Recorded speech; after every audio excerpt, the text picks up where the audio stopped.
Agora a gente vai para a nossa segunda palestra do período da tarde com o Dr. Rodrigo. A Tati já vai fazer as apresentações. Nós vamos ter o mesmo formato de palestra, 45 minutos depois as perguntas, e em seguida daí a gente vai para as nossas novidades e o fechamento do nosso evento de hoje. Então fiquem todos até o final, temos certeza que vai ser muito produtivo. O Dr. Rodrigo vai trazer aí o que muitos querem saber, né, sobre tratamento, sobre as atualidades. Então, vai ser muito interessante. Depois nós temos novidades para compartilhar. Vou passar a palavra para a Tati para fazer a apresentação e depois o doutor Rodrigo pode dar a sequência, tá bom? Só para confirmar, o áudio está ok? Tá, estamos te ouvindo, Tati. Então, tá bom. Dando continuidade, né? O tema agora com o Dr. Rodrigo Starosta são as atualidades CDG, principais estudos, panorama atual nacional e internacional. O Dr. Rodrigo, ele é médico geneticista, formado em medicina na Universidade Federal do Rio Grande do Sul. Realizou residência médica em genética médica e genômica na Washington University em St. Louis e atualmente está realizando subespecialização, fellowship, em genética médica bioquímica, equivalente em erros inatos do metabolismo, na Universidade de Colorado de Auschwitz. Doutor Rodrigo, por favor, corrija isso mesmo. Doutor em Genética e Biologia Molecular pela UFRGS. O interesse dele são nas áreas de genética, genética médica, erros inatos do metabolismo, doenças de depósito lisossômico, doença de Gaucher, defeitos congênitos da glicosilação, pediatria, hepatologia, análise digital de imagem e hepatologia. Doutor Rodrigo? Certo. Bom, primeiramente, Escuta, vocês conseguem me ouvir? Sim, tá ótimo, com a palavra. Certo. Então, muito obrigado pelo convite, primeiro de tudo. Fico muito honrado em falar depois dessas brilhantes apresentações dos meus colegas e muito honrado com a oportunidade de entrar em contato com a família CDG Brasil.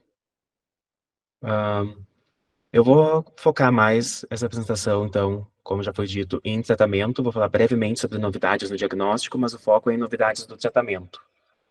Doenças, os tipos de CDG que já têm tratamento específico, como MPI CDG, SLC 35C1 CDG, que não tem estudos em andamento, não incluí nos meus slides, porque não ia dar tempo, mas se quiserem fazer perguntas sobre esses tipos de CDG, depois eu posso responder também. Só não vou falar sobre CDGs que já têm planos específicos de tratamento. Vou falar mais sobre os tratamentos que estão começando. E se alguém puder me avisar quando faltar 5 minutos para acabar, agradeço. Pode deixar que eu aviso. Então, agora são 3h30, em 3h31, então temos até 4h15 daí para a apresentação. Eu aviso 5 minutos antes e depois as perguntas, tá bem? Certo, muito obrigado. Então, não tem conflito de interesse. E só revisando, CDG é um grupo muito, muito grande de doenças genéticas. Existem vários tipos de glicanos. Os glicanos são essas cadeias complexas de açúcar, e cada glicano vai ter uma composição diferente, com tipos diferentes de açúcar. O que a gente mais fala é geralmente os CDGs ligados ao N, ou N-linked, que são ligados a um resíduo de asparagina no nitrogênio, mas também tem os ligados ao O, e outros tipos que não são nem N nem O. E nessa classificação, então lembrando que tipo 1 e tipo 2 são dois tipos de CDG ligado ao N. O que diferencia é o tipo 1, a ausência de cadeias completas de glicanos, e no tipo 2, a cadeias incompletas, mas não ausentes de glicanos. E existe um CDG N ligado que é misto, tipo 1 e tipo 2, com cadeias ausentes e algumas cadeias incompletas, que é o PGM1. Os O ligados, eles não são divididos em tipo, como tipo 1, tipo 2, isso não se aplica a O ligados. Eles são divididos em tipos específicos pelo açúcar, pelo monossacarídeo, que começa a cadeia. E a gente vai ter vários diferentes. E, finalmente, a gente tem CDGs que não são ligados à proteína, então nem a N nem a O, que são os CDGs dos glicolipídios. E os dois principais grupos são os glicosfingolipídios, que são, tipo, muito raro de CDG, e os de síntese do glicofosfatidilinositol, que são todos os que começam com PIG e alguns que começam com PGAP, como, por exemplo, PIGO, PIGA, PIG, etc. E a última atualização pelo simpósio de CDG de fevereiro desse ano é que existem 190 tipos genéticos distintos de CDG caracterizados. Essa figura é de 2022 e só vai até 165, mas nesses 2 anos já foram descobertos 25 mais tipos. Então, como abordar CDG?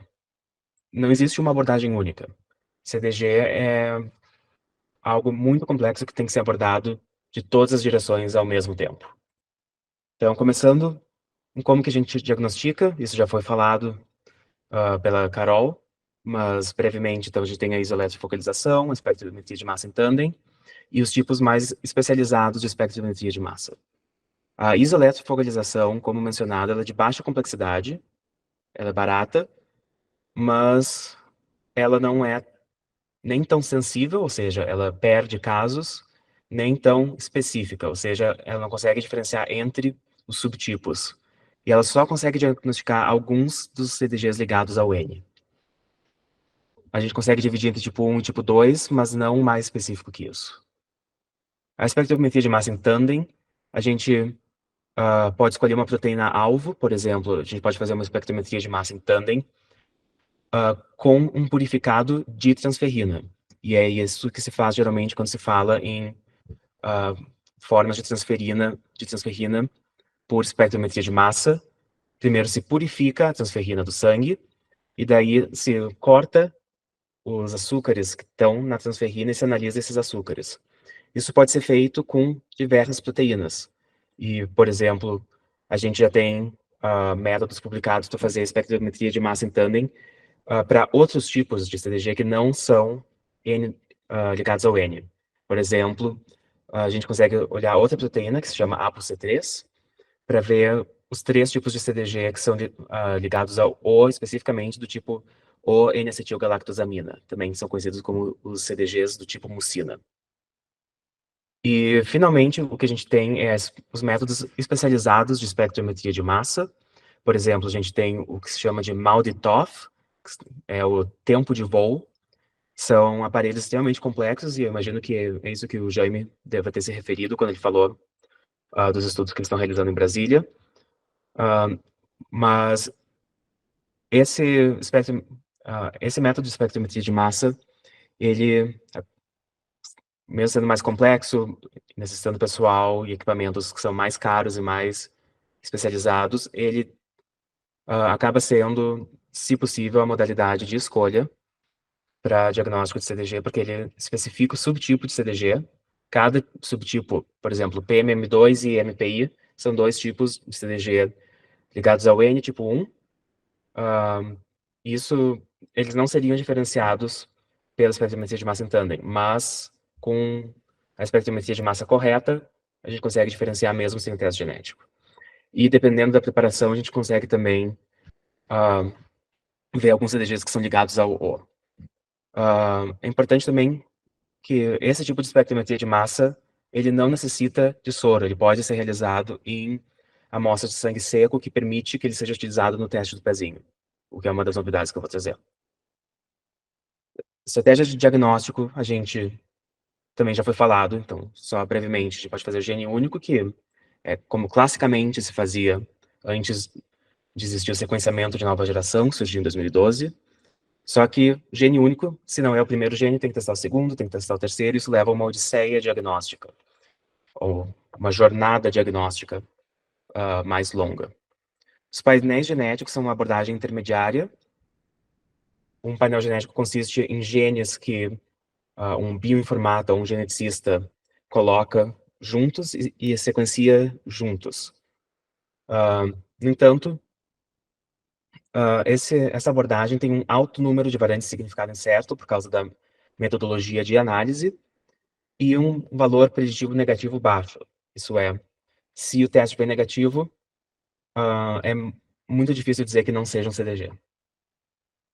Exome genoma é a abordagem que se recomenda idealmente o problema preço alto, mas devido aos métodos de análise dos dados obtidos pelo sequenciamento em exome genoma, o número de variantes de significado incerto é menor, mesmo que se analisem muito mais genes. O exoma analisa aproximadamente 15 mil genes, o genoma analisa todos os genes que nós temos. O genoma é difícil de interpretar, mas o número de variantes de significado incerto é menor. E o valor preditivo negativo dessas abordagens é mais alto. Nenhuma abordagem vai ter um valor 100% preditivo negativo. As novidades no diagnóstico, então. Uma que eu já tinha mencionado nos comentários é o ClinGen. ClinGen é uma iniciativa de várias instituições com base no NIH, do National Institutes of Health, que é a maior agência de pesquisa ligada ao governo aqui dos Estados Unidos. E nesse painel estão diversos especialistas em CDG dos Estados Unidos e do resto do mundo que estão classificando genes, primeiro, em se eles causam CDG ou não, e dentro desses genes, quais são as peculiaridades que são necessárias ao diagnóstico de uma variante, de uma mutação dentro desse gene. Isso foi começado ano passado, o ClinGen para CDG, o ClinGen já existe há mais tempo, mas para CDG foi começado ano passado, e está progredindo bastante. Já existem vários genes que foram selecionados para entrar nesse painel do ClinGen. A outra novidade é que já está se falando em triagem neonatal, ou teste do pezinho, para CDG. A metodologia já existe, que é por espectrometria de massa especializada, por exemplo, espectrometria de massa de tempo de voo, time of flight. O CDG ainda não fecha critérios para ser incluído no teste do pezinho por 2 motivos. Primeiro, ainda é caro. A última estimativa, que foi divulgada no simpósio CDG esse ano, é que ainda está 6 vezes mais caro do que o possível logisticamente para implementar, para fazer em toda a população.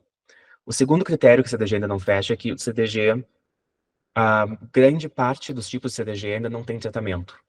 E para uma condição ser incluída no teste do pezinho, ela deve ter um tratamento ou uma abordagem terapêutica que vá modificar o desfecho. Para vários CDGs isso já é verdade, mas não para todos. E isso se torna algo complexo até eticamente. Por que fazer um diagnóstico a nível populacional se a pessoa não pediu pelo diagnóstico, se a família não pediu, porque esse teste ele é para todo mundo. Então a pessoa pode querer o diagnóstico, pode não querer, se não existe algo que possa fazer para melhorar os desfechos.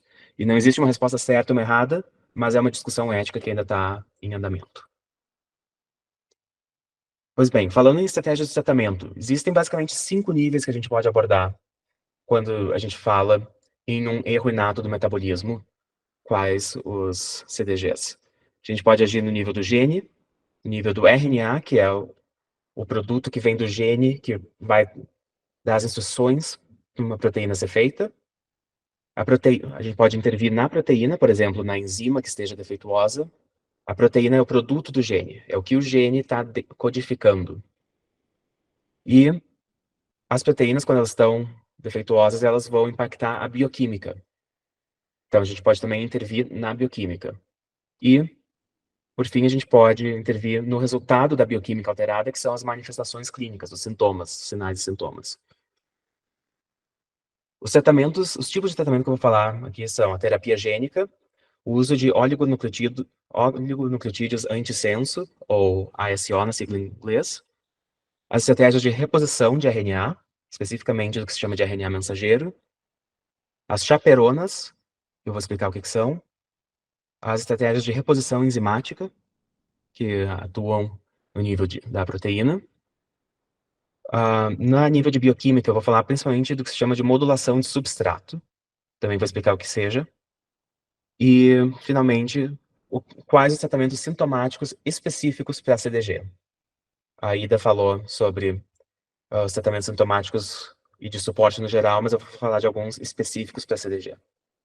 E lembrando que quanto mais perto da fonte do problema a gente atua, potencialmente maior a eficácia. Uma terapia gênica que funcione tem uma um potencial de ser muito mais eficaz do que se a gente mexe na bioquímica, porque a bioquímica já é muito mais complexa. Cada etapa que se passa é como um leque que vai se abrindo. Então, quanto mais perto da fonte do problema, idealmente, mais eficaz é o tratamento em potencial.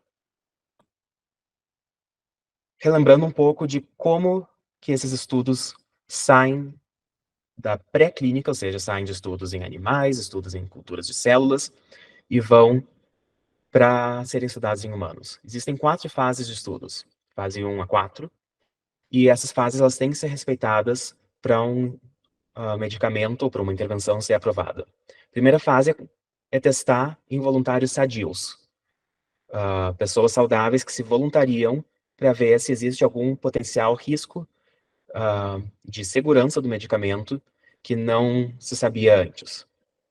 Ou seja, humanos toleram esse medicamento. Pode ser que um rato tolere, mas um rato é diferente de um ser humano. Na fase 2, esses medicamentos são testados em pequeno número de pacientes da população-alvo. Por exemplo,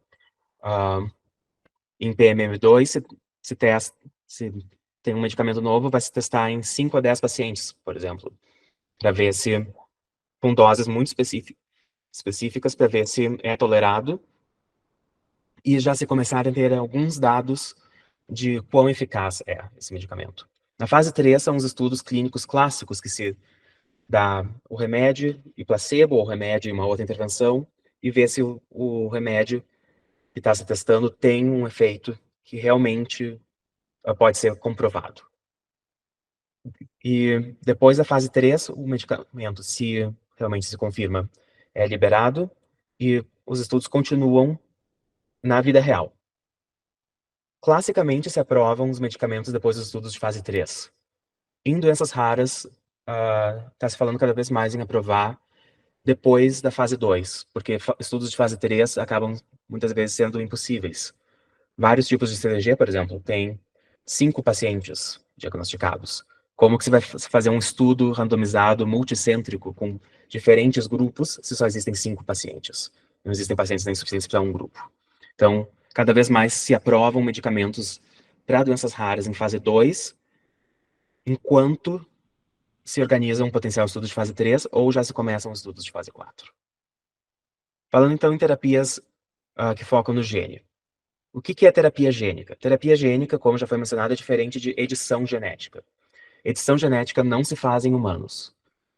Existe o que se chama de uma moratória de todos os cientistas e todas as agências governamentais e agências de fomento do mundo que proibiram o uso de edição gênica em humanos até que se saiba mais. Então, não existe edição gênica nem em útero, ou seja, nem antes de nascer, nem depois de nascer. Pelos próximos anos, pelo menos. Porque a gente ainda não sabe o suficiente sobre edição gênica. A terapia gênica consiste em deixar o gene que está com problema, o gene que tem a mutação lá, quieto, e a gente dá uma nova cópia do gene. Ou seja, a pessoa, em vez de ter 2 cópias do gene, vai ter 3 ou mais cópias do gene, as 2 que não funcionam e uma cópia que funciona. Geralmente a gente faz isso com vetores virais. O que a gente faz? A gente pega um vírus que infecta células humanas, tira o DNA do vírus, porque a gente não quer que o vírus insira o seu DNA. A gente põe um DNA, que é o gene sem a mutação, infecta a pessoa com o vírus. Existem efeitos colaterais. É um vírus, é atenuado, mas é um vírus. Esse vírus vai infectar as células do paciente, só que em vez de colocar o seu próprio DNA, o vírus ele serve como um cavalo de Troia para colocar o DNA que não tem a mutação. E esse DNA, ele ou se insere dentro do DNA, ou seja, ou ele se incorpora, ou ele fica flutuando ali do lado, mas ele serve como uma cópia do gene que não tem a mutação. Um problema da terapia gênica, quando a gente fala em doenças raras, é que muitas doenças raras afetam o cérebro. E entre o cérebro e o corpo existe algo que é a barreira hematoencefálica. Hemato, sangue, encefálico, cérebro, é a barreira sangue-cérebro. Alguns vetores virais conseguem passar essa barreira, a maioria não consegue. Essa barreira é uma barreira de células que é feita para proteger o cérebro. Pensem, cada vez que vocês comem uma maionese estragada, vocês não querem que a bactéria vá para o cérebro e cause uma meningite. É por isso que existe essa barreira hematoencefálica. Ela serve para proteger o cérebro. Só que quando a gente infecta com algo que a gente queira para o cérebro, essa barreira não sabe que a gente quer que isso vá para o cérebro. Então, a gente precisa pensar em estratégias para conseguir ultrapassar essa barreira hematoencefálica. Quando a gente fala em terapias gênicas, a gente está falando então em vetores virais. Os principais vetores virais que se usam são os vetores AAV. AAV significa vírus adeno-associado. É um vírus que existe na natureza e que a gente modifica para ter o gene que a gente quer. E diferentes tipos de AAV, agora isso aqui já está até um pouco desatualizado, de 2019, a gente já tem até o AAV10. Diferentes tipos de AAV vão infectar diferentes órgãos. Então, quando a gente está pensando em tratar uma doença, a gente tem que saber qual é o órgão afetado, qual vírus que a gente usa para fazer a entrega desse gene para o órgão afetado. Por exemplo, se é uma doença que afeta o cérebro, vocês veem que o AAV3 ele não infecta o cérebro. Então, a gente não pode usar um AAV3 para tratar uma doença cerebral, e etc. Alguns problemas é quando a gente infecta com vírus, a gente só pode dar uma dose, porque o sistema imune vai ficar vacinado contra esse vírus. Então, tem que ser algo que seja o mais perto de curativo possível, porque a gente só tem uma chance com cada tipo de vírus. Algumas pessoas já vão ter sido expostas naturalmente a esses vírus e já vão ter uma resposta imune. Então, em algumas pessoas, esses vírus já vão ser limpos, destruídos, antes que eles consigam infectar as células que a gente queira que infectem. Diferentes vírus vão ter diferentes tipos celulares que eles vão infectar, o que a gente chama de tropismo, e dependendo de onde que a gente queira infectar, às vezes precisa de uma dose muito alta, uma dose mais alta do que seria seguro dar.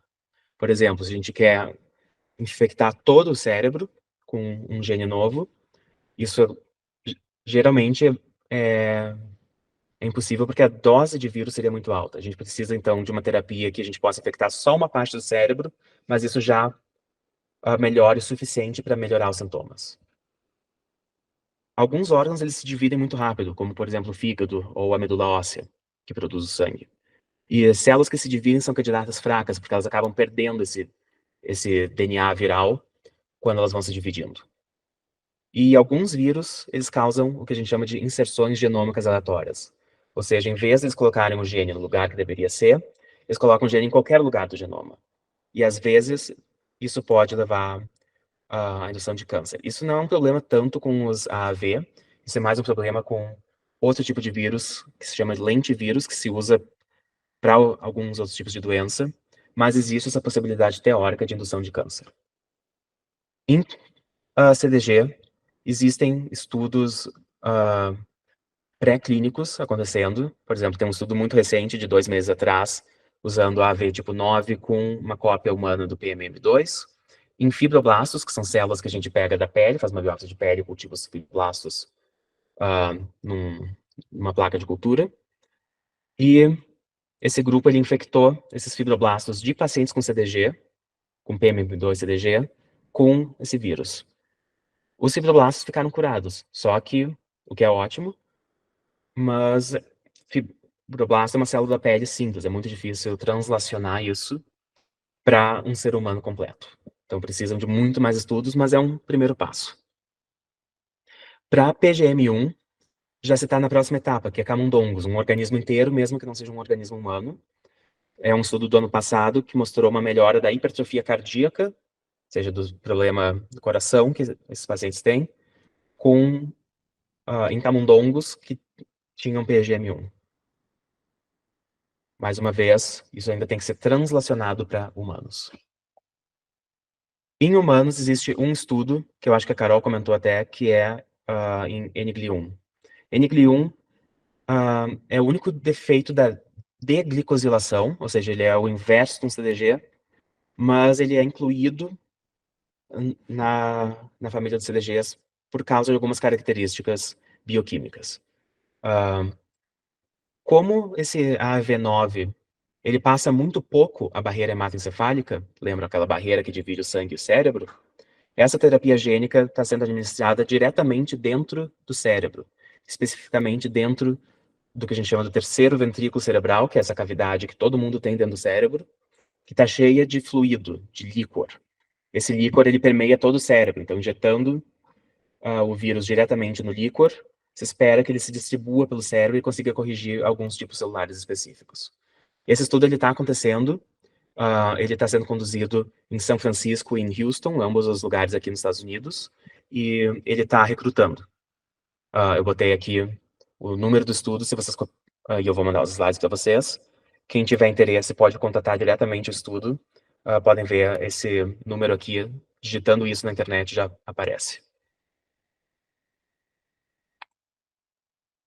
Em defeitos em CDGs do tipo GPI, por exemplo, PIGA, foi um grande alvoroço em 2020, quando a Associação Americana de CDG, o CDG Care, noticiou que foram dados $60 mil para desenvolver uma terapia gênica para PIGA, e esses $60 mil foram tanto para a criação de modelos animais, quanto para começar a desenvolver a terapia gênica. Isso foi uma parceria do Japão e aqui dos Estados Unidos. Isso foi publicado faz 2 meses, os primeiros resultados, em camundongos. Não foi feito nada em humano ainda e está muito longe de humanos, mas são primeiros resultados muito promissores. O que esses gráficos mostram focando principalmente aqui nos gráficos de baixo, eles dividem os camundongos em camundongos macho e fêmea. A linha azul são camundongos que têm PIGA CDG e que não são tratados. A linha preta são camundongos saudáveis. E a linha vermelha são os camundongos que foram tratados. Têm PIGA CDG e foram tratados. E isso é o número de dias que esses camundongos viveram. A média de sobrevida foi 12 dias nos machos e aproximadamente 50 dias nas fêmeas. As fêmeas são menos afetadas por PIGA CDG em camundongos, o que não se traduz em humanos. E vocês podem ver aqui que aproximadamente dobrou a sobrevida dos camundongos com PIGA CDG. Ou seja, bastante promissor, infelizmente ainda longe de ser usado em humanos. Um dos problemas é que os camundongos desenvolveram câncer de fígado em resposta a essa terapia. Isso não pode ser tolerado em uma terapia que se dê para humanos, obviamente. Então, alguns problemas ainda a serem corrigidos. Quando a gente fala em terapia gênica, a gente pode estar falando também de oligonucleotídeos antissentido ou antissenso. Basicamente, são fitas de RNA que se ligam ao RNA que está recém saindo do DNA. E eles formam uma capa que protege esse RNA de ser lido de uma forma errônea. O que acontece é que alguns pacientes com doenças genéticas vão tem mutações que se chamam de mutações do sítio de splicing. Splicing é como que o DNA se transforma num RNA maduro, como que as partes que não interessam são jogadas fora do RNA. O que acontece é que quando existe uma mutação exatamente na dobra entre a parte que interessa e a parte que não interessa, acaba que a parte que não interessa continua incluída na parte que interessa do gene. E esse gene fica disfuncional. Os oligonucleotídeos antissentido, eles tapam essa mutação e fazem com que pelo menos uma parte do que é lido, a parte que não interessa, seja descartada. Ou seja, consegue restaurar um pouquinho a função do gene. É específico para mutações de sítio de splicing, o que é aproximadamente 5% das mutações, de uma maneira geral. Esses oligonucleotídeos, eles não atravessam a barreira hematoencefálica, o mesmo problema de algumas terapias gênicas, mas eles já são utilizados para diversas doenças genéticas. Por exemplo, a gente já tem tratamentos aprovados para a distrofia de Duchenne. Até agora, só existe um estudo em CDG, de 2015, de um paciente que tinha uma mutação de sítio de splicing em fibroblastos, de novo, células da pele. Nos fibroblastos, isso funcionou, acabaram não tendo dinheiro suficiente para fazer isso virar uma terapia para o paciente mesmo. Mas, pelo menos, em teoria, isso funcionou. Ou nos fibroblastos isso funcionou. Quando a gente fala em terapias de RNA, lembrando, de novo, o que é o RNA. O DNA é essa instrução que todos temos, todas as células têm, ou quase todas, e a instrução é para fazer uma proteína, um polipeptídeo. Só que existe essa etapa intermediária, que é o RNA, especificamente o RNA mensageiro, por isso o Mzinho ali. Então, o DNA vira RNA, e o RNA é a instrução para a proteína. Quando a gente tem uma mutação no DNA, essa mutação acaba se traduzindo para o RNA também, e acaba levando a uma proteína que tem algum aminoácido diferente. Todo mundo conhece terapias de mRNA por causa do COVID. Uma das vacinas que foi desenvolvida pela Moderna era uma vacina baseada em RNA. O RNA, ele funciona mais ou menos como uma terapia gênica, no sentido de que a gente dá uma cópia nova, limpa, de mutações do gene a ser transcrito. O RNA, ele não dá o gene em si, mas ele já dá o que já é traduzido. O problema é que o RNA ele não dura muito. Mesmo em células que não se dividem, ele vai embora depois de uns 3 meses. Ele é simplesmente degradado. Às vezes, muito antes de 3 meses. Então, ainda existe o problema de que não é uma cura, seriam doses frequentes. Já existem RNAs desenvolvidos para outras doenças genéticas e já se está falando em tentar terapias baseadas em RNA para CDG. Por enquanto, não existe nada publicado em CDG. A nível de proteína, algo que está se pensando já em CDG é a terapia de reposição enzimática. Não existe nada ainda em CDG, mas já é bastante utilizado para outras doenças genéticas, especialmente as doenças lisossômicas, por exemplo, doença de Gaucher, doença de Fabry, lipofuscinose esteroide neuronal e muitas outras. Existem estudos em andamento com doenças não lisossômicas pela primeira vez, por exemplo, a homocistinúria, que é um outro erro do metabolismo.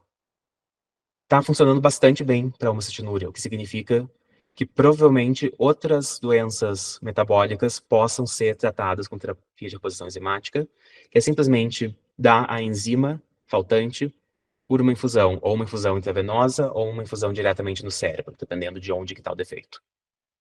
De novo, ainda não existem estudos em CDG, mas já se começou a falar. Chaperonas.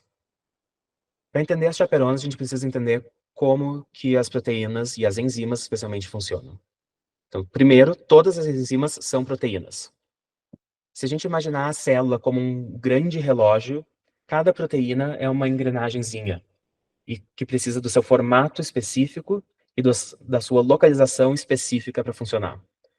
Se a engrenagem está ali, mas ela não tem o formato que ela precisa estar, ela não vai funcionar da maneira como precisa e o relógio todo não funciona de uma maneira correta. As proteínas são exatamente assim. Cada proteína tem um formato específico. E esse formato ele é definido pela sua estrutura química. Quando existe uma mutação, alguns tipos de mutação fazem com que essa proteína perca o seu formato e tome um outro formato, um formato que não deveria existir. E quando eu falo em formato, é realmente um formato tridimensional, um formato de um objeto, só que muito microscópico. As chaperonas são moléculas que ajudam essas proteínas que estão mal dobradas a se dobrar da forma correta, ou pelo menos de uma forma mais perto da forma correta. Com isso, a proteína reganha um pouquinho da sua função. E às vezes um pouquinho de função é tudo que precisa para o relógio inteiro continuar a funcionar. Ou voltar a funcionar. Essas chaperonas elas não só vão aumentar a atividade enzimática, mas também as proteínas mal dobradas elas acabam se acumulando, elas acabam formando agregados. E esses agregados eles acabam mexendo com a forma com que as outras engrenagens da célula funcionem. Então, as chaperonas ajudam a evitar com que essas proteínas comecem a se conglomerar. Outras doenças metabólicas já têm chaperonas. Por exemplo, a gente tem o migalastat aprovado para doença de Fabry, a sapropterina para fenilcetonúria, e tem alguns outros exemplos. A eficácia da chaperona depende da mutação específica, porque diferentes mutações vão levar a diferentes formatos. E a chaperona ela precisa se ligar a formatos específicos. Existem já estudos em chaperonas em CDG, especificamente em PMM2. Principalmente o grupo espanhol tem publicado bastante, e eles encontraram que essa molécula, que todos nós temos, que é a glicose 1,6-bifosfato, atua como uma chaperona da PMM2. E existe atualmente um estudo com uma outra molécula que aumenta os níveis da glicose 1,6-bifosfato. Eu vou falar disso um pouquinho mais adiante. Existe uma outra chaperona sendo estudada pelo mesmo grupo na Espanha. Eles publicaram esses 8 compostos químicos que em células têm função de chaperona. E especialmente o composto 8 foi muito promissor pelas suas características químicas. E mês passado, eles já publicaram o primeiro estudo em células humanas, mostrando que o composto 8, que tem esse nome químico complexo aqui, ajudou a restaurar a atividade da enzima PMM2 em fibroblastos de pacientes, ou seja, em fibroblastos humanos, e trouxe esses fibroblastos para um estado metabólico, ou seja, um estado de como a célula está funcionando, mais parecido com fibroblastos saudáveis do que com fibroblastos de pacientes com CDG. De novo, esses são estudos em células, ainda falta, mas promissor. Peço que vocês lembrem da glicose 1,6-bifosfato que eu tinha falado, que atua como uma chaperona. Porque eu vou falar agora de um outro medicamento.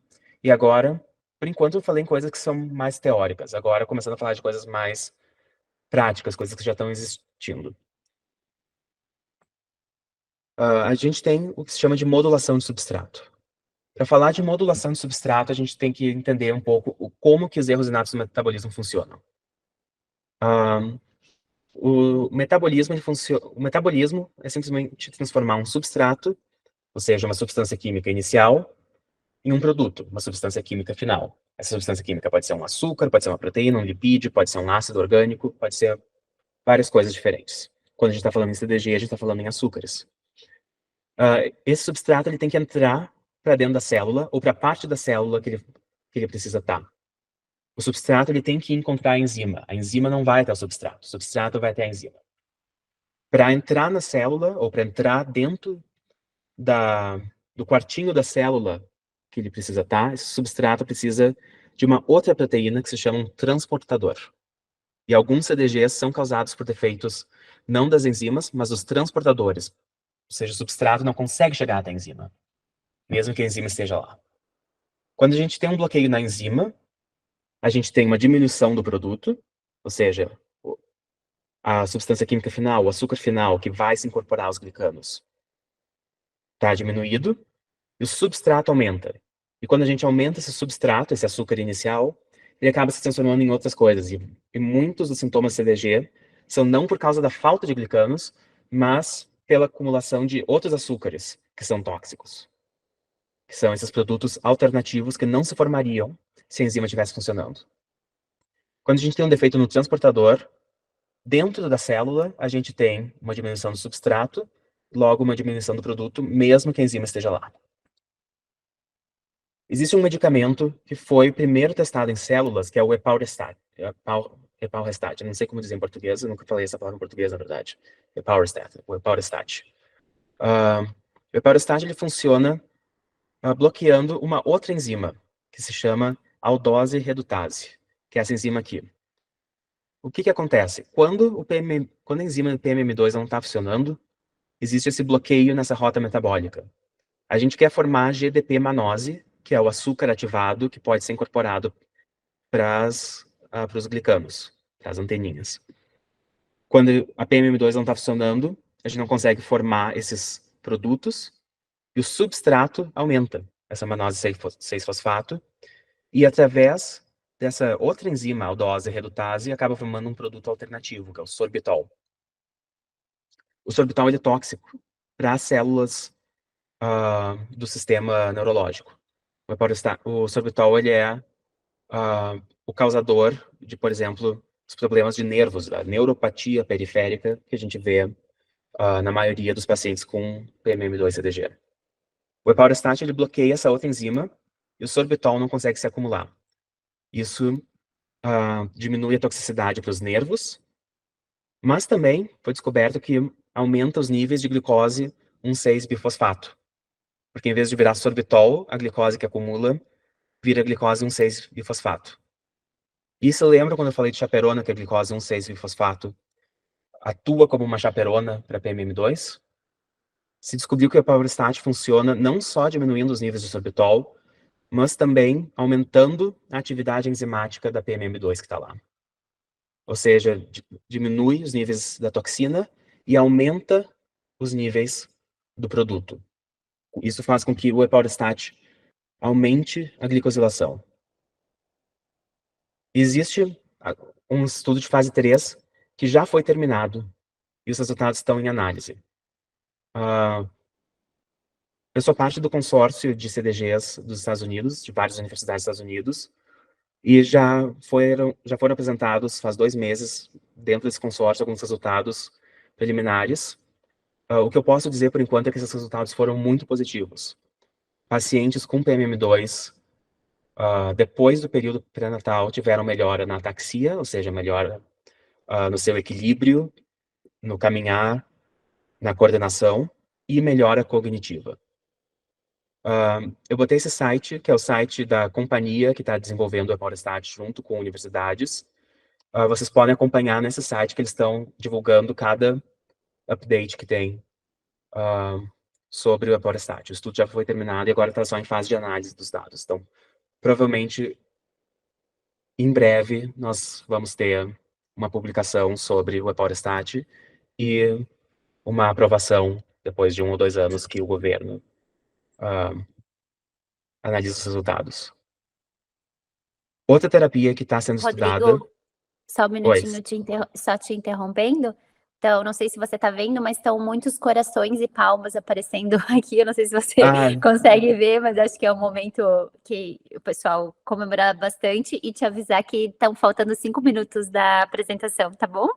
Certo. Só para você saber, eu bem acho legal. que termina em 5 minutos, Não, talvez tudo em bem, 7, 8 minutos. Tudo bem, só para você pediu para avisar, tá bom? Mas está todo mundo comemorando aqui. Não, e é de comemorar mesmo. É fantástico. Ótimo. Tô vendo as palminhas agora. Não estava vendo antes. Um outro estudo que está em andamento, que não foi terminado ainda, é o Glycomine, ou GLM-101. O Glycomine, ele é o próprio produto. Lembram que a deficiência de PMM2 não consegue transformar a manose 6-fosfato em manose 1-fosfato.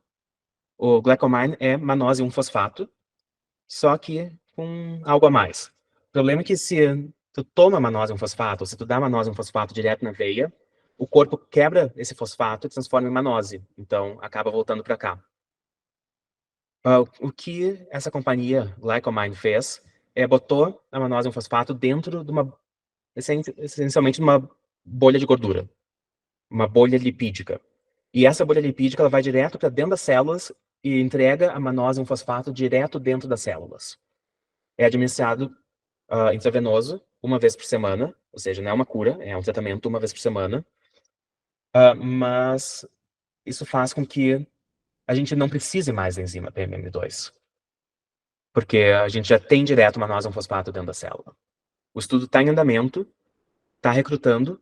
Alguém que tenha interesse pode entrar em contato diretamente com o estudo. Está aqui o número, só procurar. Tem todos os contatos. O estudo é só nos Estados Unidos e Europa, não tem no Brasil, por enquanto, infelizmente. Mas eles estão recrutando. Se alguém tiver os meios de se deslocar e conseguir falar e for aceito para o estudo, é uma boa oportunidade. E também eles divulgaram resultados muito, muito preliminares que foram muito positivos, parecidos com os resultados do Epaurostat. Falando um pouco, então, de outros CDGs, que não o PMM2, a gente tem o PGM1 CDG, que já existe a suplementação de galactose, como a Ida falou, existem esses guidelines. E existe um estudo em andamento, estudo tipo 3. A galactose ela não precisou ser aprovada, porque ela é um açúcar, ela é um suplemento. Mas agora o estudo de fase 3 vai começar para estudar o quanto que realmente a galactose ajuda. Um outro CDG, que é um pouquinho mais raro, que é o SLC35A2, ele é um defeito do transportador. Lembra que eu falei que o transportador precisa levar o substrato até a enzima.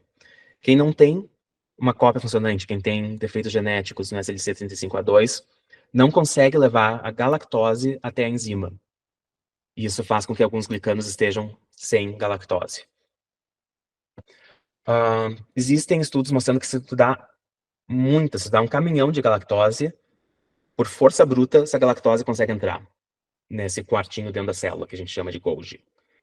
Então, existe agora um estudo que vai começar também, agora nos próximos meses, para galactose em SLC 35A2.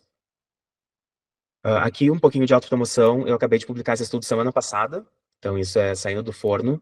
Um novo tratamento para um tipo de CDG, que é a deficiência de fucoquinase. A fucoquinase, ela pensa um pouquinho como PMM2, só que em vez de manose é fucose. Fucose é também um açúcar importante. E quando a gente não tem a fucoquinase, que é essa FCSK, a fucose não consegue ser ativada e não consegue entrar dentro desses quartinhos. O que eu fiz foi, em células de um paciente com FCSK, eu suplementei manose em quantidades altas, porque a manose em quantidades altas vira a fucose ativada. Então, tu acaba não precisando da FCSK. Funcionou nas células do paciente, eu consegui uma aprovação para suplementar o paciente, e o paciente, ele tinha diarreia desde a primeira semana de vida, e o paciente, eu comecei a tratar ele com 16 meses de vida, ou seja, 1 ano e meio, mais ou menos. A diarreia cessou depois de uma semana do tratamento. O paciente era não verbal e ele começou a desenvolver a fala, e ele também não comia nada pela boca, ele tinha um peso baixíssimo. Depois de 1 a 2 meses de manose, a gente conseguiu retirar a gastrostomia, porque ele estava comendo tudo pela boca e começou a ganhar peso. Então, isso, semana passada, o artigo foi publicado, é mais um CDG que tem tratamento, também saindo do forno. E, finalmente, as manifestações clínicas. A principal coisa que eu quero falar em termos de tratamento sintomático é a cetazolamida. A cetazolamida é um diurético fraco, que se conhece desde os anos 50. Ele inibe essa enzima que se chama anidrase carbônica e faz com que, como um diurético, se urine mais. No entanto, ao inibir a anidrase carbônica, ele tem um efeito adverso, que ele diminui os níveis de bicarbonato no sangue. O bicarbonato, ele torna o sangue mais alcalino, menos ácido. E isso é um efeito adverso da cetazolamida. Mas se descobriu em células e em animais que um sangue mais ácido ajuda o cerebelo a funcionar melhor em pacientes com CDG. Isso porque existe essa estrutura, que é um transportador também, que a gente chama de um canal no cerebelo, que é um dos responsáveis para gerar eletricidade. Todos os órgãos do sistema nervoso central funcionam baseados em eletricidade, em correntes elétricas. Quando em pacientes com CDGs do tipo 1, ou seja, ligados ao N tipo 1, esse canal, que seria normalmente glicosilado, está pouco glicosilado e o canal fica muito fechado. A cetazolamida ajuda esse canal a abrir um pouco mais. Não interfere com a glicosilação. Interfere com o efeito da falta de glicosilação, que é o canal está fechado. A cetazolamida ajuda o canal a abrir um pouquinho, mas esse pouquinho já ajuda a melhorar os sintomas que vêm do cerebelo, que é principalmente a ataxia. Ataxia e problemas de coordenação. Então, ajuda a melhorar tremores, ajuda a melhorar a coordenação motora fina e ajuda a melhorar a marcha, a caminhar. Não modifica nada dos glicanos. Isso é um tratamento sintomático, mas funciona. Já foi publicado um estudo de fase 3 na Espanha, que foi esse estudo ASATAX, com resultados muito positivos. E se usou isso que chama de ICARS. ICARS é um score de ataxia, vai de 0 a 60. 60 é o máximo afetado, ou seja, 60 é o pior score, e 0 é o melhor score. E foi de uma média de 40 para uma média de 35. Ou seja, os pacientes ainda tinham bastante ataxia, mas melhorou de 40 para 35 no score. E isso se viu com uma melhora clínica. Teve um trial nos Estados Unidos que acabou de ser terminado porque não teve dinheiro para terminar. No entanto, foram coletados dados suficientes antes do estudo terminar. E a análise preliminar, que também foi apresentada nesse consórcio que eu participo, foi com resultados muito promissores. Vai ter uma publicação em breve. Eu não posso falar os dados exatos dentro do consórcio, só posso dizer que foram resultados muito promissores. E existe um potencial para usar acetazolamida em outros CDGs que não são PMM2. Inclusive, 2 semanas atrás, eu comecei a usar acetazolamida em um outro paciente meu, que é paciente com DH-DDS, baseado nesse artigo, que mostrou uma melhora. E a acetazolamida tem potencial para melhorar em todos os tipo 1 ligados ao N. A piridoxina, ou vitamina B6, foi já usada para alguns dos efeitos de GPI, ou seja, PIG-A, PIG-L, PIG-O. A única demonstração de melhora foi melhorar as convulsões em PIG-L.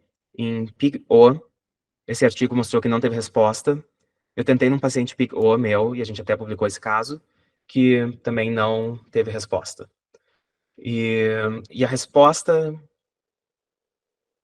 realmente foi só um artigo que mostrou a resposta. Vale a pena tentar, B6, vale, se alguém tem convulsões ou outros sintomas que sejam similares a convulsões na sua biologia. Vale a pena tentar vitamina B6, mas com uma esperança baixa que funcione. E, finalmente, houve esse estudo em 2020 com plasma fresco congelado para tratar a síndrome hiperinflamatória aguda, que é presente em vários tipos de CDG, incluindo tipo 1, tipo 2 e GPI, que é uma resposta inflamatória exagerada a uma infecção benigna, geralmente uma infecção viral benigna, um resfriado. Isso leva a uma instabilidade circulatória, ou seja, começa a vazar líquido do sistema circulatório para os órgãos, isso leva a um edema pulmonar, água no pulmão, isso pode ser fatal. E se mostrou que o plasma fresco congelado, que é rico em glicanos, consegue melhorar esses efeitos. Acho que eu passei um pouco do tempo, mas era isso que eu tinha para falar, como grandes novidades. Vou parar de compartilhar aqui, mas se alguém tiver perguntas também sobre tratamentos que já estejam mais estabelecidos, eu não incluí por causa do tempo, mas fiquem à vontade para perguntar. Doutor Rodrigo, muito, muito, muito obrigada. Temos bastante perguntas aqui. Passou um pouquinho só, mas acho que o assunto estava muito bom e é bom a gente ter. A gente entende que são testes ainda, mas são resultados promissores, né? Então, eu acredito que pelas palminhas ali, todo mundo é um pouco de esperança para nós, né, no dia de hoje. Então, acho que foi muito interessante. E também um assunto tão complexo, né? Tentar colocar ele de uma maneira mais didática possível, acho que ficou excelente o trabalho. Muito obrigada. Eu vou passar para a Tati, então, que a gente tem algumas perguntas. Tati, veja se tu tá ok, senão eu vou acompanhando aqui também, tá? Vamos ver o que a gente consegue dar andamento. Acredito que eu tô com um som ok. Tá ok. Vamos lá. O senhor tem algum conhecimento sobre o desenvolvimento da terapia gênica para o gene PIG-A? O PIG-A, então, foi o que eu mostrei nos slides. Isso. Foi já publicado em camundongos. Em humanos, eu não tenho conhecimento de que tenha sido utilizado ainda. E o estudo em camundongos foi publicado faz 2 meses, então eu não creio que tenha tido estudos em humanos ainda.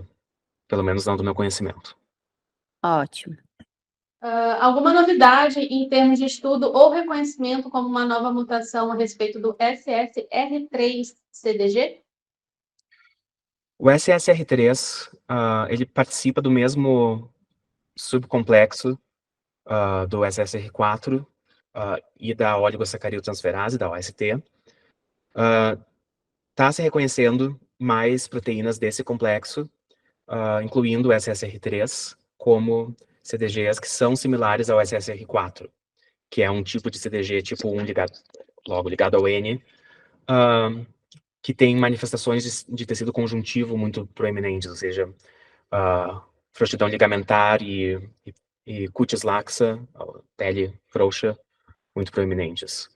Não sei se tem alguma pergunta mais específica sobre SSR3, mas sim, está se reconhecendo como um tipo de CDG similar ao SSR4.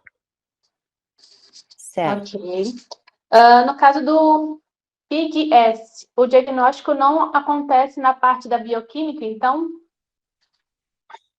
Sim e não. É uma resposta um pouco complexa. Em termos de glicanos, não. Quando a gente fala em transferrina ou a gente fala em espectrometria de massa, não. No entanto, existem outros testes bioquímicos que sim estão sendo mais utilizados para os defeitos PIG, os defeitos GPI, principalmente olhando para proteínas que estariam ligadas à âncora GPI. O que acontece os defeitos GPI eles são muito diferentes dos outros defeitos da glicosilação, porque nos outros defeitos da glicosilação, o glicano, que é essa cadeia de açúcares, essa anteninha, é a última parte da proteína. A proteína se forma, o glicano é colocado na proteína e daí o glicano é modificado de acordo com a função da proteína. Mas o glicano é a parte final da proteína. Nos defeitos GPI, o glicano, ele é o começo. O glicano, ele é ligado a um lipídio. Esse lipídio, ele está na membrana, na parede da célula. E existem várias proteínas que são ancoradas à célula usando esse lipídio. Ele é como se fosse uma corrente entre a célula e uma proteína que tem que ficar do lado de fora da célula, mas que tem que ficar perto da célula. E o GPI não deixa essa proteína sair nadando, porque se ela sair nadando, vai embora e não faz a sua função. É por isso, inclusive, que os níveis de fosfatase alcalina estão aumentados em muitos pacientes com GPI, porque a fosfatase alcalina é uma das enzimas que se liga à membrana usando essa âncora, essa corrente de GPI. Então, quando o GPI não está lá, essa proteína sai nadando, a gente vê que no sangue aumenta, só que a função dela está ausente, porque ela não é para estar no sangue, ela é para estar presa às células. Então, o que se consegue fazer é estudos de citometria de fluxo e citometria de massa, que é, a gente olha, em vez de olhar no sangue, a gente olha células. Pode-se pegar células do sangue, mas se isolam as células e vê as proteínas que deveriam estar ligadas por essa âncora GPI, elas estão lá ou não. Existem diversas proteínas, por exemplo, CD55, CD59, são duas proteínas que são bastante utilizadas, porque são proteínas que são abundantes em células do sangue. Os nossos neutrófilos, que são um tipo de glóbulos brancos, eles são ricos nessas duas proteínas. E se a âncora GPI não está lá funcionando, essas proteínas não conseguem ficar ligadas. Então, a gente isola as células do sangue e vê se elas têm a proteína. Se elas têm um nível diminuído dessas proteínas específicas, isso indica que a âncora que estaria segurando essas proteínas lá não está lá. E essa proteína simplesmente foi embora. Então, sim, existe a bioquímica, mas é uma bioquímica muito diferente de analisar glicanos. Certo. Ótimo. Pode seguir, tá? Sobre a terapia gênica em um paciente CDG, não resolveria todas as outras questões? Você escolheria fazer a terapia gênica para o rim ou para o cérebro, etc.? É assim que funciona? Seria isso? Mais ou menos isso, sim. A terapia gênica, infelizmente, não é uma cura completa. Pelo menos não atualmente, não no futuro próximo. O que a terapia gênica faz, ela corrige um pouco o gene, ou corrige a atividade enzimática numa célula, ou em um grupo de células, ou em um órgão que a gente consiga tratar. Mesmo tratando o fígado, que é o órgão mais fácil de tratar, porque o fígado ele recebe muito sangue do corpo, e ele é o primeiro lugar que o sangue chega antes de ir para o coração. Desculpa, antes de ir para o coração.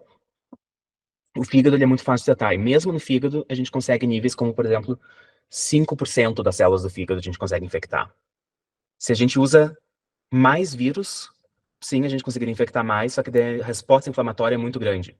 Inclusive, no final do ano passado, por uma outra doença, um paciente morreu, infelizmente, por uma carga viral alta demais, que gerou uma resposta inflamatória aguda, similar à sepse, só que sem um agente infeccioso. O agente infeccioso seria o próprio vírus. Então, é uma linha que a gente não pode jogar muito com ela, a gente tem que respeitar o limite de carga viral que a gente pode dar sem causar problemas. E respeitando esse limite, a gente consegue corrigir um pouco, e às vezes, por exemplo, aumentar 5% de atividade enzimática em alguém que tem 0% de atividade enzimática, já é uma grande coisa.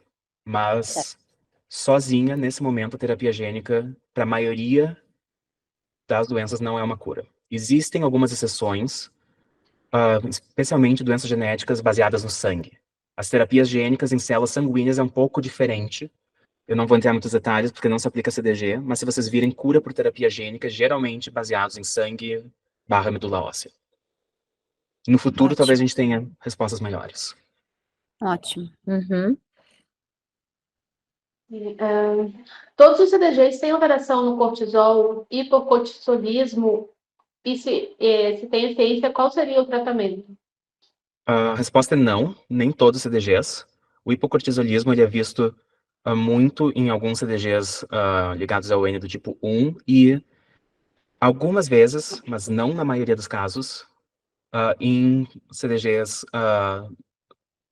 GPI, da Ancora GPI. O tratamento para o hipocortisolismo ele é individualizado. Ele depende o quanto o hipocortisolismo depende dos níveis de cortisol, é só durante infecções, é um hipocortisolismo sempre. Geralmente, isso é feito pelo endocrinologista, mas se baseia em repor o cortisol, por exemplo, com hidrocortisona, que é um derivado do cortisol.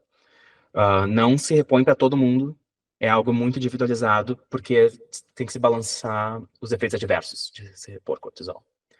Mas alguém que tenha um hipocortisolismo importante, que afeta clinicamente a pessoa, geralmente se repõe com derivados do cortisol, como a hidrocortisona, sempre com acompanhamento do endocrinologista. Certo. Tem alguma informação sobre o CPA-A1? GPA1. GPA1, que eu me lembre, ele é uma dos CDGs mais musculares. Eu não tenho nenhuma informação nova sobre terapias que estejam vindo para GPA1, infelizmente. Ok. Tem algum estudo sobre Eu acho que tá, PINGQ? eu acho que tá digitado errado. Acho que é PIGQ. Pode ser PIG-N ou PIG-Q. Isso. Os dois Uhum. existem.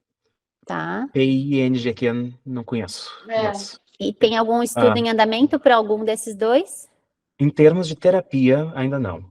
PIG-N acabou de ser publicado um estudo na revista Brain, Cérebro, acho que mês passado, ou faz 2 meses, que o PIG-N foi mais comum, foi descoberto que o PIG-N é mais comum que PIG-A. Até então se achava que o PIG-A era o GPI mais comum, PIG-N foi mais comum e foi publicado um estudo grande na revista Brain com as características de vários GPI ligados, enquanto a características neurológicas de neuroimagem. Em termos de tratamento, não tem muitas novidades. Ok. Perguntaram também se teria alguma informação sobre o DPM1 tipo 2E. O DPM1 também é um tipo 1N ligado. Nenhum estudo específico. Em pacientes com DPM1, como é N ligado muito próximo ao PMM2, se existirem sintomas cerebelares importantes, ataxia, falta de coordenação, algo que pode ser tentado em conjunto ou com o geneticista ou com o neurologista, a ser discutido, seria a acetazolamida, especificamente para tratar sintomas cerebelares. De novo, a acetazolamida ela não restaura a glicosilação, ela não cura a doença, ela não trata especificamente os problemas da glicosilação, mas ela ajuda nos sintomas cerebelares. A acetazolamida não pode ser tomada assim por qualquer um, ela tem um protocolo específico, porque ela é um diurético. Ela pode causar desidratação, e especialmente em pacientes que já têm uma tendência de desidratação por ser difícil tomar bastante água, por ser difícil manter a hidratação, isso às vezes pode ser um problema. A dose de acetazolamida também ela é individualizada, e a gente tem que fazer exames seguidos para ver o nível de bicarbonato no sangue, a gente não pode ir nem muito alto, nem muito baixo. Então, por favor, não tomem acetazolamida sozinhos, eu não estou recomendando isso, mas algo para os ligados ao N tipo 1 é algo que, se existirem sintomas cerebelares importantes, pode ser discutido e com acompanhamento médico muito próximo, eu recomendaria potencialmente tentar. Agora, só um minuto, Tati, antes da próxima pergunta. Pessoal, a gente já chegou no horário da pergunta do doutor, mas como tem várias, a gente vai seguir aqui até a Josilene de Mello, das 4h31. Vamos responder essa. Caso apareça outras, depois a gente se compromete a enviar para o doutor Rodrigo, e daí ele pode nos retornar, né? Porque senão o assunto é bom, a gente vai ficar aqui até muito depois do horário, tá? Preparar um mate aqui. Então, a próxima ali seria se tem alguma expectativa de tempo para Epaurestat ser aprovado. Grosso modo, diriam provavelmente em torno de 2 anos no mínimo. O que acontece é que o estudo de fase 3 terminou agora, os dados estão sendo analisados ativamente, então provavelmente nos próximos meses a gente vai ter uma publicação, ou pelo menos o artigo vai ser submetido para publicação em alguma revista científica, precisa passar por revisão de pares, ou seja, outros cientistas são chamados para avaliar o artigo. O processo de revisão de pares, por si só, já leva para um artigo grande desses, provavelmente uns 4 meses. Daí, é publicado, e daí daí isso vai ser levado para o FDA, para o Food and Drug Administration, que seria como a Anvisa dos Estados Unidos. Geralmente o processo leva pelo menos 1 ano. Para uma droga nova, para uma doença rara, que precise chamar especialistas... Não, os especialistas também são raros, os especialistas de doenças raras são raros. Provavelmente demore mais. Por isso que 2 anos sendo otimista. Ok, obrigada. Tati, estamos na Dani Siqueira ali, né? Não, tem nenhuma perguntinha antes. Sobre a informação de uma pesquisa da equipe da doutora Eva Morava, da SSR4-1Y-CDG, relacionado com comportamento controlador. Saberia dizer algo a respeito? Eu vi que a Eva publicou semana passada um artigo em SSR4. A Eva ela foi minha co-orientadora de doutorado, né? Eu trabalhei no laboratório dela. Eu vi no ResearchGate que ela publicou esse artigo, eu não tive tempo de ler ainda. Certo. Mas talvez esteja nesse artigo. A que eu estava falando é uma que pulou, ó, eu vou ler agora, então. Minha filha tem 19 anos, é só um comentário. Minha filha tem 19 anos e começou com acetosalamida em abril e teve uma melhora na ataxia, ela é PMM2. Então, corroborando, né? Eu tenho atualmente 5 ou 6 pacientes PMM2 que a gente está começando a cetosalamida. 5 pacientes que a gente está começando a cetosalamida e todos tiveram uma melhora clínica. O quanto melhora varia de paciente para paciente. Um dos pacientes teve um evento de desidratação importante, que a gente teve que dar hidratação, né, soro intravenoso. Então, por favor, não usem sem supervisão médica, porque mesmo com supervisão médica pode ter efeitos adversos importantes. Mas é o que a gente está vendo aqui. Atualmente, a gente oferece para todos os nossos pacientes PMM2 a cetosalamida. Ótimo, obrigada, doutor. O doutor possui algum conhecimento sobre o uso da terralose? Acho que é assim que se fala, trialose. A doutora Eva nos indicou para o PIGA-CDG. Estamos no aguardo da resposta da nossa nutricionista, porque o Lucas já faz dieta cetogênica. Pois é, a trialose, ela é um açúcar, ela é um disacarídeo, que é feito de 2 moléculas de glicose. Geralmente, 2 moléculas de glicose vira sacarose, que é o açúcar que a gente usa para adoçar o cafezinho. Só que a trialose, ela é um açúcar que é produzido principalmente em alguns tipos de fungo, que as glicoses elas não estão lineares, elas estão uma na diagonal da outra. Ou seja, é difícil de digerir ela. A gente tem uma enzima que se chama trialase, que é uma das enzimas que estão ancoradas usando o GPI. Ou seja, é uma das enzimas que se perdem. Tem um pesquisador aqui nos Estados Unidos, em Salt Lake City, Utah, o Kent Lai, K-E-N-T, sobrenome é L-A-I, que ele mostrou resultados no Congresso de CDG em fevereiro, falando sobre trialose como uma possível chaperona para algumas enzimas GPI. Lembra, chaperona é aquela substância que ajuda a enzima faltante a se dobrar melhor. Não existe nada de estudo clínico em trialose, e existe muito pouco estudo em animais. A trialose é um polímero, ou polímero não, é um disacarídeo de glicose, ou seja, ela é incompatível com dieta cetogênica. É um equilíbrio muito delicado de tentar algo novo com poucos dados versus tentar algo que a gente sabe que pelo menos ajuda a controlar as convulsões. Possivelmente, desde que o Kent publicou, ou pelo menos mostrou esses dados dele, vai se ter um pouco mais de estudos sobre trialose. Então, Ótimo. Tá bem. veremos. Certo. Pode ir, Tati. Gostaria de saber se, no caso, o potássio, cálcio e o sódio elevados ou baixos demais podem ter relação com o quê? Com muita coisa. O cálcio, sódio, potássio são os eletrólitos, né? Os principais eletrólitos. Pode ser da dieta, pode ser algo de disfunção renal, pode ser mesmo disfunção hormonal. Algumas formas de hipocortisolismo, por exemplo, podem causar alterações nesses eletrólitos. Eu diria que é provavelmente uma das manifestações com mais possíveis causas. E várias dessas causas são causadas por CDG. Sem saber mais informações clínicas, não tenho como Teria que dizer avaliar o mais caso. especificamente. Tudo bem, a gente comentou sobre isso, né? Que tem casos que precisam de avaliação clínica. A Raquel colocou para preenchimento da lista, quem puder ali. Doutor Jaime, a gente compartilha o contato do doutor Rodrigo depois, né? Doutor Rodrigo, tudo bem, né? Uhum. E agora vamos para a pergunta da Mila Duarte, Tati. Eu preencho a lista também? Vocês querem que eu Todo preencha? mundo, por favor, podem preencher a lista. Tem um link ali. A Mila, doutor, gostaria de saber se alterações como a tricotilomania é comum em crianças com CDG, se seria algo comum da síndrome a criança desenvolver com o tempo pelo fato de ter o neurológico afetado.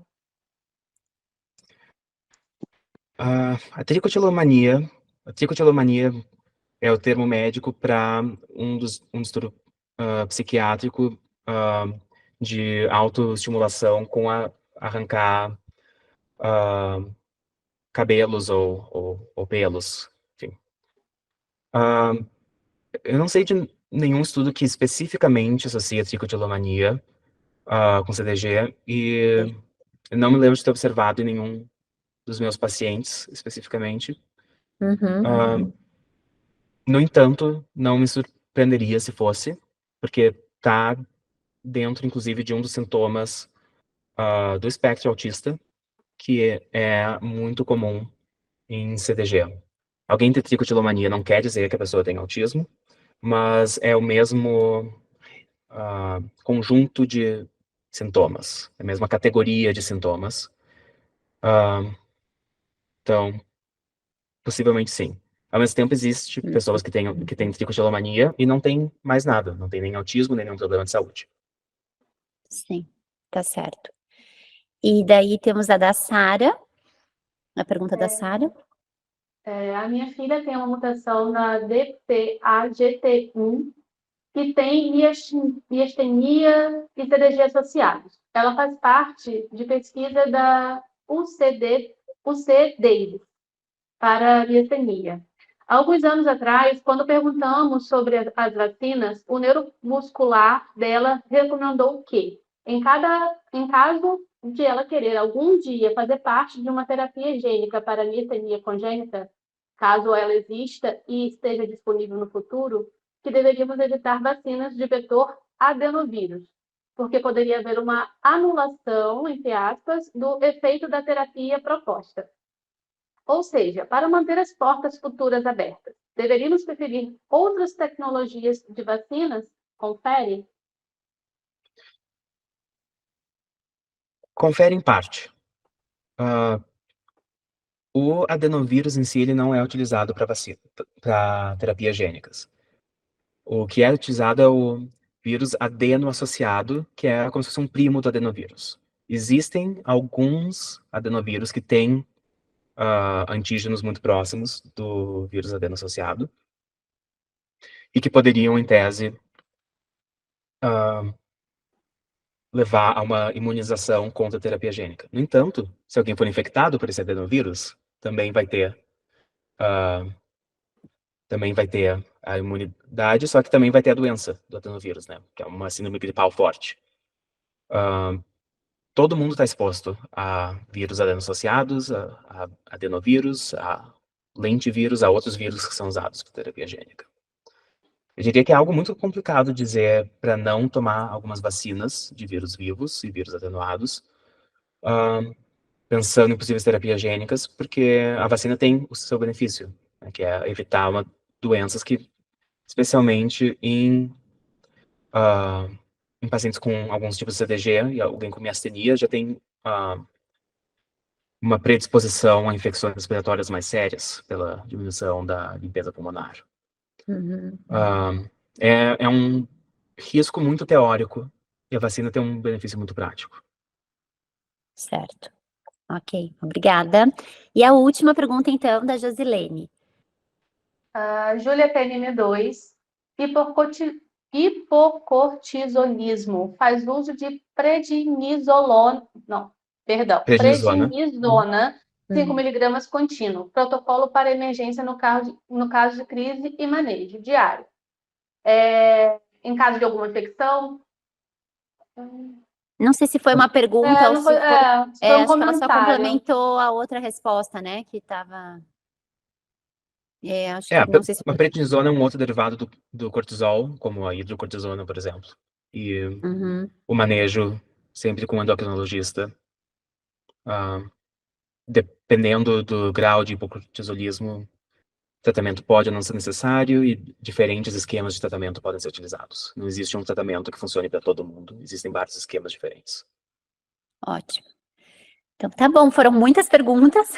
Acho que tem alguém com a mão levantada também. Fabiola? Tem alguém aí? Fabiola a Fabiola levantou a mão. Quer escrever alguma coisa no chat, Fabiola, ou foi sem querer? Se quiser deixar alguma coisa ali.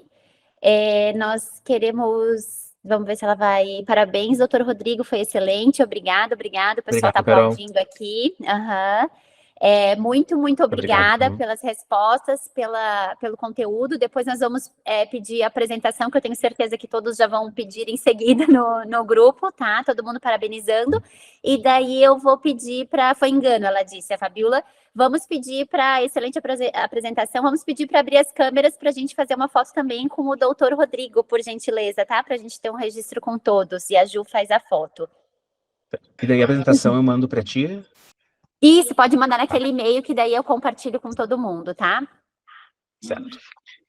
Vamos lá. O pessoal tá falando que tá muito animado com as notícias, todo mundo muito feliz e obrigando e agradecendo.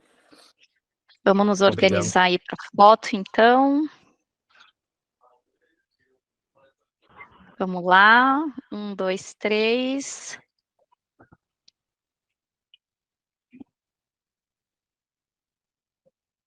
Deu boa, vou salvar aqui. Ótimo. E agora... Eu queria só fazer uma pergunta para o Rodrigo. Sim. Rodrigo, quando você fala dos seus pacientes, está se referindo a pacientes aqui no Brasil ou nos Estados Unidos? Nos Estados Unidos. Nos Estados Unidos. Tá. Estados Unidos. Depois eu gostaria de fazer contato com você. Se pudesse me passar uma forma de contato, já que teríamos coisas a conversar. Claro, com certeza. Meu e-mail está nos slides, mas... Nós passamos aqui, doutor. A gente manda para você, doutor Jaime, Perfeito, pode deixar. Já anotei aqui também. A gente já compartilha o contato e daí vocês dois podem se conectar. Pacientes no Brasil... Pode falar. Eu atendo raramente por telemedicina, mas quando eu falo em pacientes, é realmente pacientes aqui. Tá ótimo. Então, muito obrigada. Nós vamos dar sequência agora aqui nas nossas atividades de fechamento, né, do nosso seminário. Gente, a gente está muito feliz com a participação de todos vocês.